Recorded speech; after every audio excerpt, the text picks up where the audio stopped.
माननीय पालकमंत्री महोदयांनी त्यांच्या पत्रामध्ये, जे पत्र त्यांनी माननीय मुख्यमंत्र्यांना दिलं आहे, त्याच्यामध्ये त्यांनी असं लिहिलं की जिल्हा नियोजन समितीचे जो निधी आहे त्या निधीच्या संदर्भात त्यांनी वारंवार भारतीय जनता पार्टीच्या नेत्यांना संपर्क करण्याचा, संवाद साधण्याचा प्रयत्न केला, परंतु त्यांनी सकारात्मक प्रतिसाद दिला नाही किंवा त्यांनी संपर्कही साधला नाही.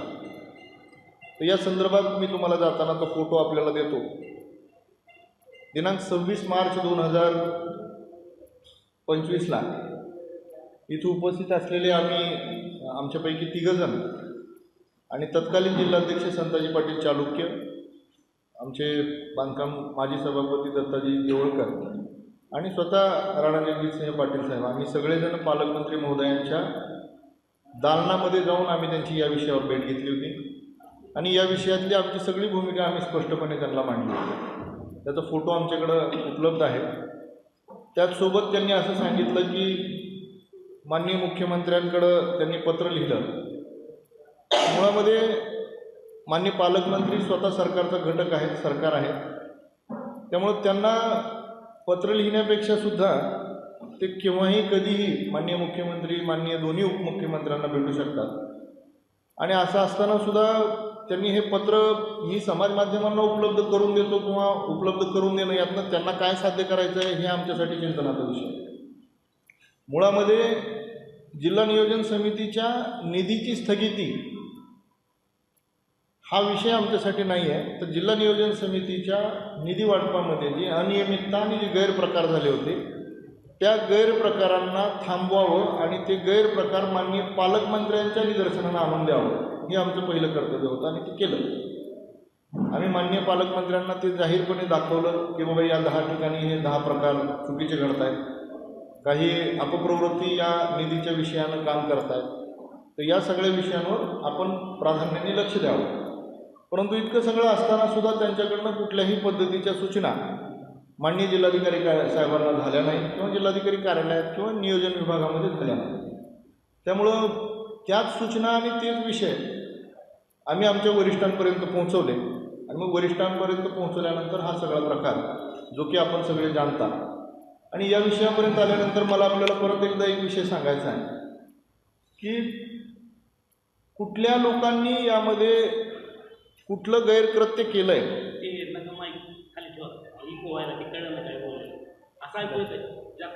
कुठल्या लोकांनी कुठलं गैरकृत्य त्याच्यामध्ये केलं आहे किंवा माननीय पालकमंत्र्यांच्या नावाखाली कुणी कुठल्या पद्धतीचा काय आव्हाच्या संवादारानं काय चालू केलं आहे याची माननीय पालकमंत्र्यांना माहिती देणं हे आमचं, त्यांचा एक घटक पक्ष म्हणून किंवा एक राजकीय पक्ष म्हणून आमचं कर्तव्य होतं, ते आम्ही केलं. परंतु त्या उपरही त्यांच्याकडनं कसलाही प्रतिसाद ना आम्हाला आला ना माननीय जिल्हाधिकारी महोदयांना आला. त्यामुळं या पत्रामध्ये जे त्यांनी मांडलं की काही गोष्टी थांबल्यात, काही गोष्टींना अडचण आहे किंवा काही गोष्टींमध्ये सकारात्मक प्रतिसाद आला नाही किंवा माननीय मुख्यमंत्र्यांनी काही विषयात लक्ष घालावं होतं, आम्ही माननीय मुख्यमंत्र्यांच्याही निदर्शनाला हे आपल्या माध्यमातून आणून देऊ इच्छितो की जिल्हा भारतीय जनता पार्टी महायुतीतला प्रमुख पक्ष आहे आणि माननीय पालकमंत्री महोदय आमच्या सगळ्यांसाठी पालकमंत्री, तुमच्या आमच्यासाठी या जिल्ह्याचे पालकमंत्री, सगळ्यांसाठीच पालकमंत्री आहेत.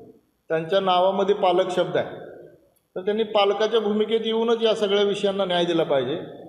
जेव्हा की कुठल्या घटनेमध्ये काय घडतं आहे किंवा कुठली रक्कम किती रुपये, कुठली वस्तू किती रुपयाला विकत घेतली जाते, या सगळ्या विषयांवर सुद्धा त्यांनी स्वतः जाणून घेतलं पाहिजे.